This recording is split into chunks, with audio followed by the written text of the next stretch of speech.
God bless Marcos family. BBM forever. Yan ang gusto ko mga kapatid. Forever na sanang umupo si BBM sa katungkulan niya. Kasi sobrang sipag niya mga kapatid. Kung pwede nga extend ng 20 grams, pwede nga i-extend ng 100 years yan kung pwede lang. Naku, extend natin forever ang mga BBM kasi sila lang yung totoong nagsiservisyo. Hindi katulad ng didilis yung Tatay Digong nyo sa panahon niya. Lagi lang tulog. Eto si BBM. Dahil sa sobrang suporta niya sa bansa natin, talagang sobrang sipag niya, hindi na siya natutulog mga kapatid. Tignan nyo. Hindi na po ang ating mga kalihim ay hindi na po natutulog itong mga ito.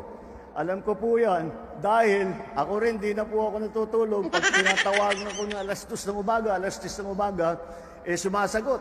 Kaya mabuti na lang yan. Kaya saka na tayo matutulog at marami pa tayong gagawin.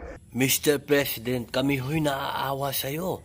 Kahit hindi mo po sabihin, alam ho namin hindi ka po natutulog sa pagserbisyo ng ating bansa.